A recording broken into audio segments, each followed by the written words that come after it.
Добре, татко, хайде, разкажи да видим сега нова история за зрителите на Manpower. Добър вечер! Честита нова година на всички, Това. на цяла България. Да сме живи и здрави. И честито евро на вас и на мене, на всичките, да сме живи и здрави. Ще ви разкажа една история, като бях втори клас в училище Антон Симеонович Макаренко. Там Чакай, учи. не трябваше да казваш името. Само да Добре, Защо го прекъсваш, мамо? нищо. Просто не исках да го казва името. Нищо няма да казвам. Това е името на училището. На училището. Така, давай, татко. Аз се гордея с моето училище. И звънец звъни, лелката през училище имахме тогава, те звънят с звънец. И казва, айде, излезете на голямото ми участие. Излезе на голямото ми участие с моя приятел Костадин Тодоров. Отиваме да се вземе закуска, нали, голямо ми участие. Да. И го има голяма опашка на мен участието. На лавката. И казваме, тук е много, кога ще чакаме ние да отидем на Аврора, защото той на Макаренко там на Аврора, близо. Има един магазин под блока, дето Леля живееше там. Дето сега продават там мердета, там имаше хранителен магазин. Бай Божан там беше той магазинер. И отиваме, той на магазина, кой ще има него време, 60-те години, бисквити, вафли, такива чайки, майки, нещо там. Който купихме, забравих. И като излезем от магазина, значи имаше, където сега е магазин Юск.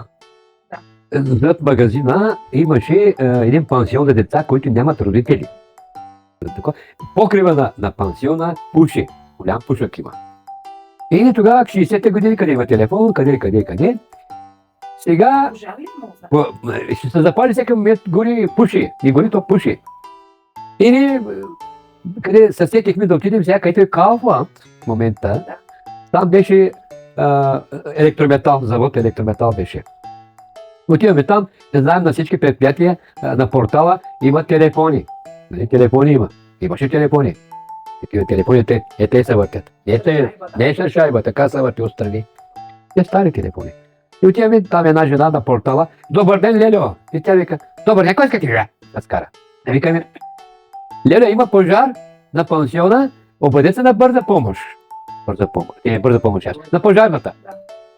И тя вика, да се махат от главата ми, не ме занимавате с глупости, защото може би някой е направил някой май там, тя не вярва жената. И аз викам, ако обичаш излез на главния път, на Карпетренска път излез, то се вижда оттам, тъй като погледнеш, се вижда, че покрива се вижда, той висока сграда, че пуши.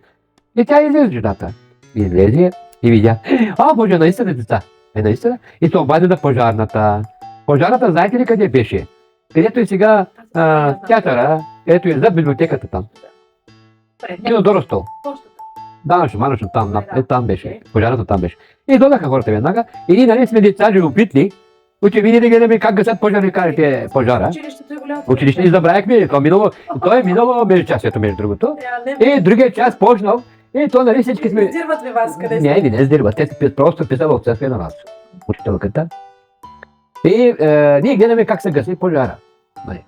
Ама се събраха много хора там. Всеки гледа. И не гледаме. По едно време той нямаме читалници, къде ще има читалници. И се връщаме на училище пак, то близо там Макаренко. И гледаме тихичко, коридора няма никой, те са в час. И сега чуждите да влезем, да не влезем. Влизаме то, тя преподава там. И тя втори клас. Къде бяхте ви, бе?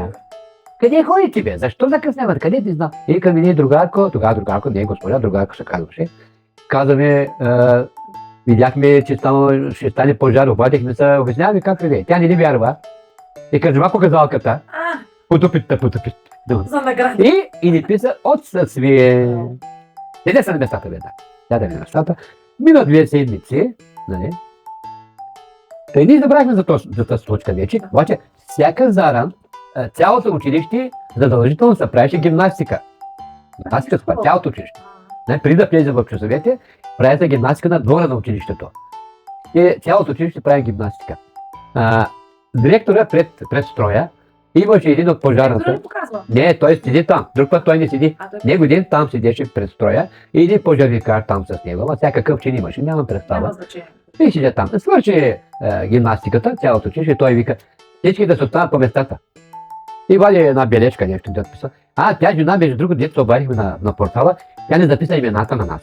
Значи ние сме се обадили и кой клас сте. Тя каза, тя записала, после тя дава, защото те пожарникарите питали, кой се обади. Тя казва, тези деца са. И да се идват да не се отблагодарят пожарникарите. И директора казва, Исмаил Ферадов да излезе през строя. То, цялото училище това викам, какво съм направил за да излезе през строя? Все нещо си направила. И аз бях послушен, бе. Да. И после Костадин Тодоров да излезе през строя, пак не се сещаме за кой викат, излезе през строя, ама те оплашени, той директора да вика през строя, не е малка работа, цялото училище там. Добре, ама и той вика, прегръщане двамата, нас не прегръща, и вика, вие сте моята гордост. Ето тези момчета са моята гордост на моето училище, спасили от пожар, там, нали, обяснява, там каза много хубави думи. Нещо оценки не ви ли извиниха? И ще извиниха ли. И сега и пожарникаря вади един значки, пише, Какво са дали, мамо, значки? и За благодарност. нашата награда, е тук закачаме тук на якитата, Къде са тези и пише млад огнеборец. значки? Да, пише млад. Еми, И на Коста закачика, и на мен закачика, и по един химикал ни дадаха. А тогава ние не го пишем с писалки, с мастило. С мастило. А не химикал. Мастило 60-те години. Е така пишем, да. С Нямаше пир. химикали ли тогава? Еми не знам, те беше. Както да е. И по един химикал даже не дадаха, вика ни. И после цялото училище пляска, там ама много деца. И казват, и всички викат на нас, пожарникарите. Ама хубаво беше, виж, направихме хубаво. Сега разбираш ли ме колко е хубаво да... Благодаря. Ето ме слушахте. Да. Благодаря, татко.